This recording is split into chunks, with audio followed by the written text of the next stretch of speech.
Hey everybody, and welcome to the online side of things. Hopefully you've checked out the first video, which is kind of an introduction to the class. So most of what you're going to be seeing this semester is going to look like this, where you're going to see me in a little box up here, and you're going to see me lecturing about things down there. So I'm going to very quickly walk you through Plato, what you need to know, where to find things, etc. I will apologize for the sound quality. For some reason, my external microphone that I usually use that gives you a very clear, crisp vocal performance from me, something seems to be wrong with it, and so right now I'm running from the internal microphone on my laptop, which is why you can hear my busted fan in my overheating laptop. Alright, so very quickly, here's where you need to go. If you are checking out Plato, what you're going to want to do is click on your favorite class, Cognitive Psychology. So you'll click on that, and it's going to take you to this big open area. Now, every time I have an announcement, which is going to be at least once a week, you'll find that announcement here, usually in a video to accompany it, to talk a little bit about what to expect this week. So, all this should look familiar if you've used Plato before. The communications area, this is going to tell you exactly where and when to find me and how to find me. So there's lots of different ways you can contact me. You can contact me by my office phone. Because it is summer hours, I'm in there inconsistently, but if you leave a voicemail, it goes right to my email, and I'll see it there, because I check my email all the time, which is actually the best way to reach me. If you want to get in touch with me, and it's urgent, definitely email. I will see those faster than I see Plato messages. So I know some instructors, whenever they're doing online classes, they like to do the messages tool on Plato.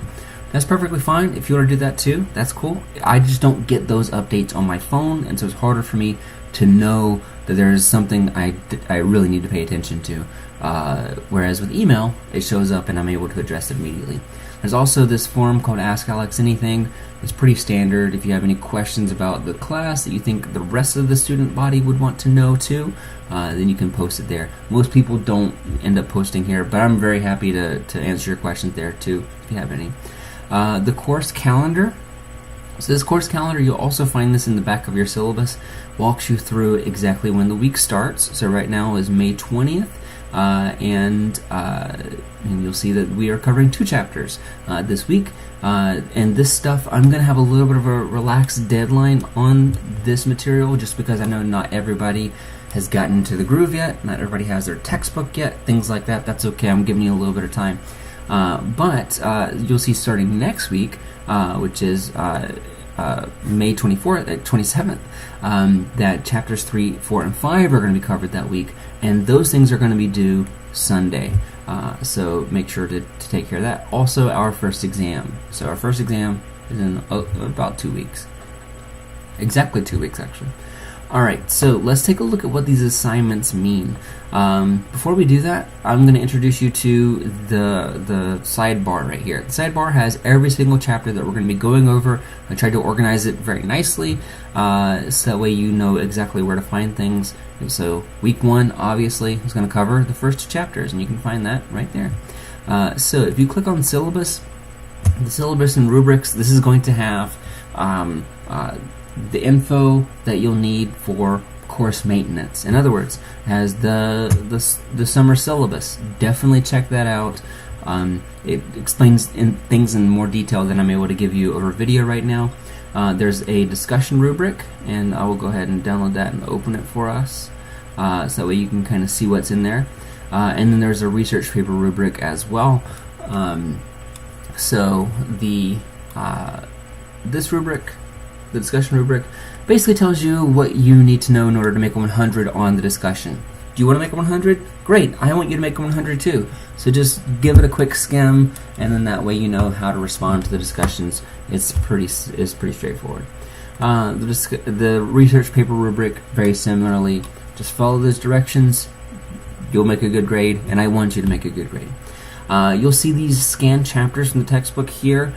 So from our textbook, you can read through, or you can, in case you don't have your textbook now, you at least have access to those chapters. All right, let's get into the week 1 content. So let's start with chapter 1, which is about the science of the mind. So every single week, or every single chapter is going to have the same structure in its folder, where you're going to see there's a quiz, a discussion, the lecture slides, and then videos that I've recorded. And so that's a great face for a thumbnail, isn't it? All right, but so usually what I would recommend, if I'm doing this, you know that there are a couple things due, right? You know that the quiz is due and the discussion is due by the end of the week. So where do you start?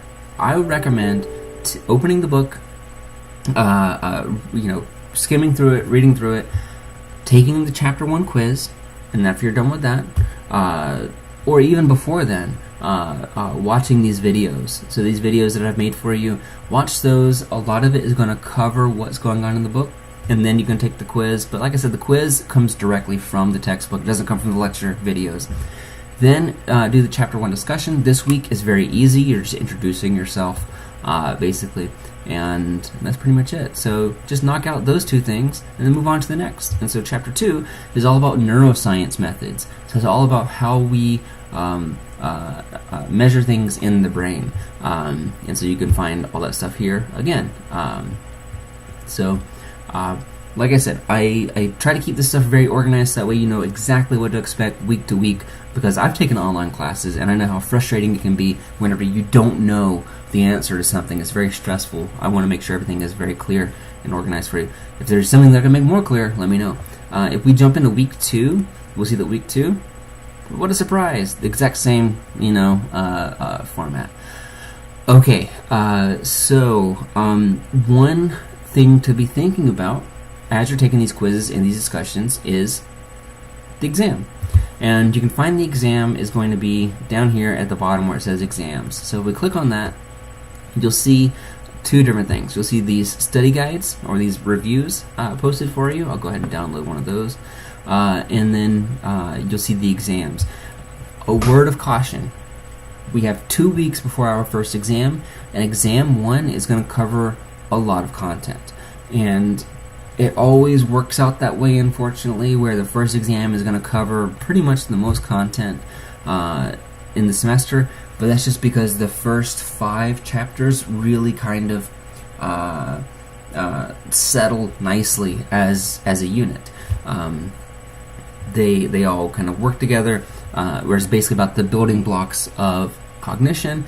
Exam 2 is going to cover chapters 6, 7, and 8, which is basically the memory chapters. Exam number 3 is going to cover language and concept formation, which are very dense chapters. And the final exam is going to cover, basically everything.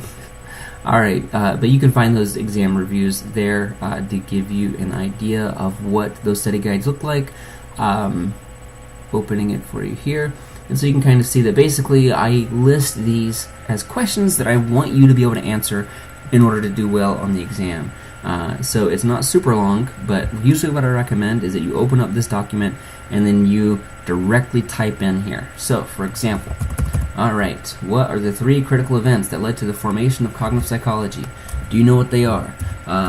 You could say we got B.F. Skinner's response. You don't need to hear me typing. But B.F. Skinner's response to Noam Chomsky, that's one thing. Another thing is the rise of technology. Another thing could be the way that we're asking questions. There are a couple of things that you would be able to say, on the exam. But practicing that, writing it out, is great, because that way it tells you not just what you know, but what you don't know, which is arguably more important. If there's something that you can't completely talk about, you're blanking, you don't know the answer, then you know that's something you should study a little bit more. And then finally we have the research articles over here. The research articles, you'll see at the end of week 2, you'll read Watson and Strayer 2019. This is a fun article about attention and about multitasking. And so you can find the article here. I tried to make sure that these are not super long, and I also wanted them to be pretty interesting. A lot of these are kind of like big papers, so they're very widely known in the field of psychology. So those are 5 right there. All right, that's pretty much it for Plato. If you have any questions, though, of course, let me know. I'm happy to work with you if you have anything that's on your mind. So what I'm going to do is I'm going to turn this video off. I'm going to load up Chapter 1, and I'm going to go ahead and participate in the Chapter 1 discussion. So I'm excited to see what you say for Chapter 1's discussion and for all discussions, but I'll see you in the discussion forum. Bye.